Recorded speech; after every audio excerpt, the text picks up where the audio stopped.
The ancient writings from the Old Testament book of Exodus tell us that God directed Moses to build a tabernacle so he could dwell among his people. Following specific instructions given by God, the tabernacle was completed at the center of the encampment. A cloud hovered over the tabernacle by day and a pillar of fire by night, showing God's presence. In addition to the construction details, God also gave commandments concerning the regular sacrifices and offerings to be made at the tabernacle. Among these commandments, the Lord set aside a special day each year when the high priest would make a sacrifice to atone for or cover the sins of the nation of Israel. This solemn day was called the Day of Atonement. The Day of Atonement, called in Hebrew Yom Kippur, was considered to be the most holy day of the Hebrew calendar. It was the day when atonement was made for the sins of the priests, the people, and the cleansing of the tabernacle.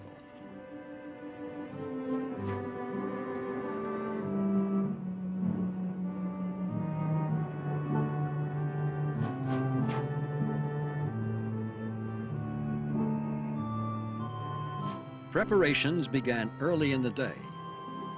Everything needed to be ready and at hand, since this special ceremony was carried out by the high priest alone. On all other days, the high priest wore his full ceremonial dress made up of 8 separate pieces of clothing, which distinguished him from other priests. But on the Day of Atonement, he removed the decorative clothing and wore only the 4 white linen garments of a priest. This expression of humility further illustrated the fact that this day was different.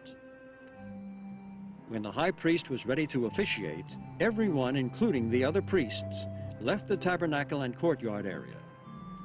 The people realized that for the whole nation of Israel to receive the benefits of the ceremony, it had to be performed through the ministry of their highest anointed individual and him alone.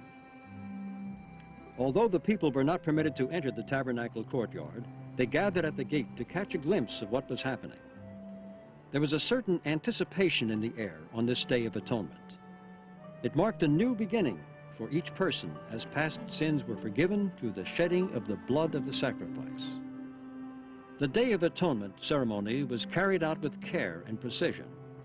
Each aspect was performed with the utmost reverence according to God's specific instructions. The washing of both the hands and feet, illustrating spiritual cleansing, was commanded by God. This physical and spiritual cleansing was repeated several times throughout the day.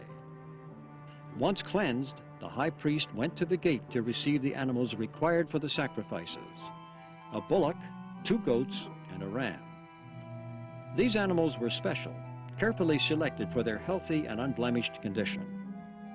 While today it may seem a cruel concept to use a fine animal for a sacrifice, this is clearly what God prescribed and commanded. Blood sacrifices illustrated a key principle which God wanted his people to understand. He surely created these particular animals for this important purpose, and they glorified and pleased him in offering their lives for the life of the nation of Israel. 2 nearly identical sacrifice rituals were performed one after the other. The first was a bullock to make atonement for the sins of the high priest and the priesthood.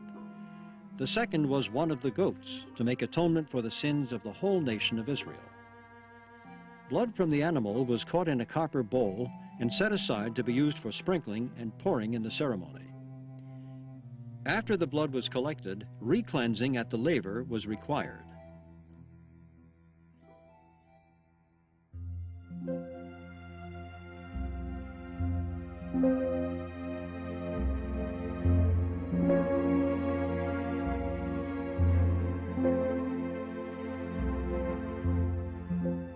The high priest would then take hot coals from the brazen altar and place them on the incense altar in the holy place.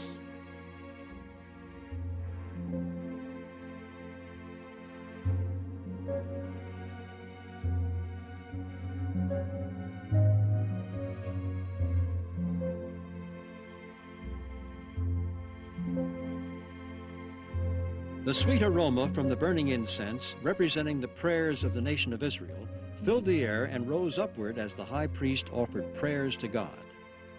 The high priest would have recited several selections from a collection of 18 ancient prayers, such as, "Hear our voice, O Lord, our God, and spare us, and show mercy upon us, and accept in mercy and in grace our prayer.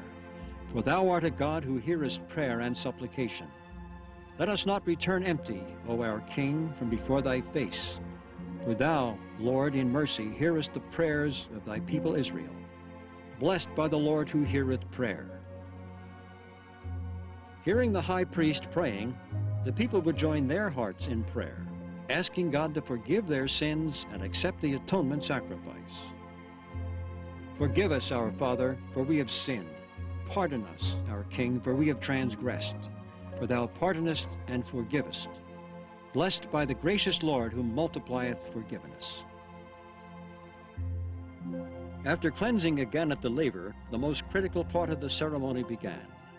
Utilizing the blood caught in the copper bowl, the high priest entered the most holy place, the Holy of Holies. The Holy of Holies was the chamber of the tabernacle where the Shekinah glory of God dwelled. Entering this area during the ceremony was a fearsome responsibility. Inside the Holy of Holies, the high priest sprinkled the blood upward once on the mercy seat and then 7 times before the Ark of the Covenant. He then left the Holy of Holies by backing out, never turning around and never looking directly at the Ark or the mercy seat. Since the high priest had removed his garments with the bells, the people waited anxiously outside, not knowing whether the sacrifice was accepted or even if the high priest was still alive. When he finally emerged into the outer court, the people would have undoubtedly rejoiced to see him. After re-cleansing at the laver, the high priest entered the holy place and sprinkled the blood upward once onto the curtain or veil that separated the chambers, and then 7 times on the ground before it. The high priest would then exit the holy place and re-cleanse at the laver.